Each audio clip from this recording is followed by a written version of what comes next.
सदियों से मनुष्य एक ही प्रश्न से जूझ रहा है, क्या वह सबसे तीव्र, सबसे मूलभूत शारीरिक सुख अर्थात यौन क्रिया के माध्यम से जीवन की अंतिम शांति और संतोष प्राप्त कर सकता है।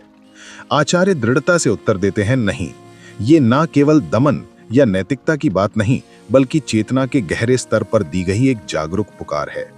उनके अनुसार यौन आसक्ति और शरीर के प्रति अत्यधिक लगाव का मूल कारण शारीरिक आवश्यकता नहीं, बल्कि आंतरिक शून्यता और जीवन में किसी महान उद्देश्य का अभाव है।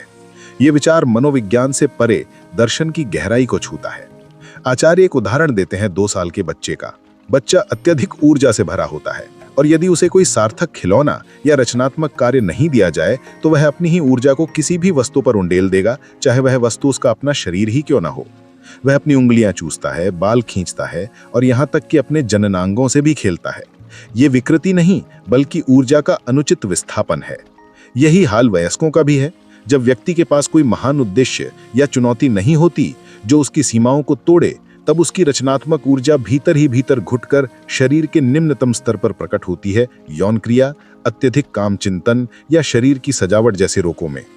इस दृष्टिकोण से वासना या हस्तमैथुन कोई नैतिक अपराध नहीं, बल्कि एक आध्यात्मिक बीमारी का लक्षण है। मेरे पास करने के लिए कुछ भी महत्वपूर्ण नहीं है। आचार्य कहते हैं कि समाज यौन अंग की आसक्ति को गंदा मानता है, जबकि शरीर के अन्य हिस्सों की आसक्ति को सामान्य समझता है। ये पाखंड है। कान छिदवाना, भौहें नुचवाना, सौंदर्य प्रसाधनों का प्रयोग, टैटू बनवाना या दाढ़ी मूंछ का फैशन, ये सब शरीर को ध्यान का केंद्र बनाकर उसे पहचान का आधार बनाने की प्रवृत्तियां हैं। हस्तमैथुन भी उसी प्रवृत्ति का परिणाम है। जहां व्यक्ति शरीर के एक हिस्से के साथ खेलता है, ठीक वैसे ही जैसे वह दूसरे हिस्से को सजाने या बदलने की कोशिश करता है। सभी आसक्तियों की जड़ एक ही है, फुर्सत। जब मन खाली होता है तो वह सबसे आसान और सुलभ वस्तु अपने शरीर पर ध्यान केंद्रित कर लेता है। विज्ञान और दर्शन दोनों बताते हैं कि यह सुख क्षणिक है।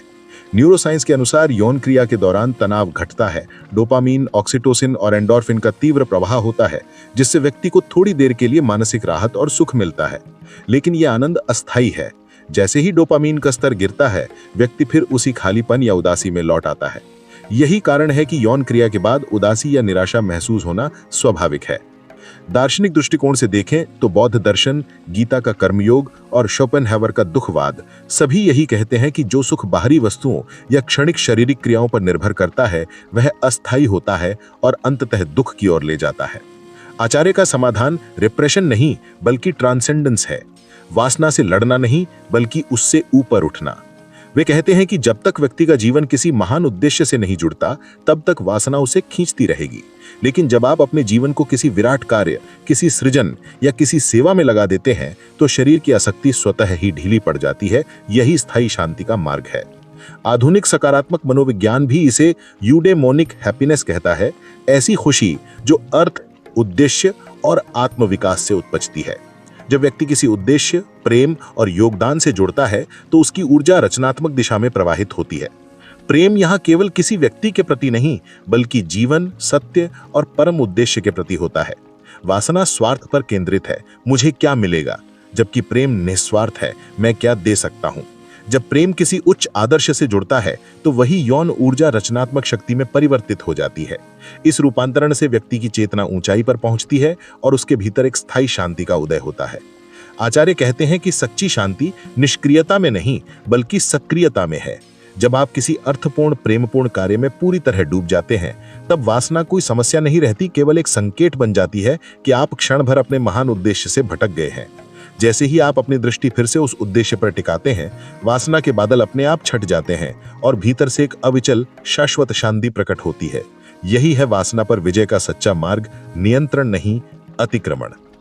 आशा करता हूं साथियों ये जानकारी आपको पसंद आई होगी। जाते जाते वीडियो को लाइक कर देना और चैनल को सब्सक्राइब कर लेना। मिलते हैं नेक्स्ट वीडियो में, तब तक अपना ख्याल रखिए। बाय, धन्यवाद।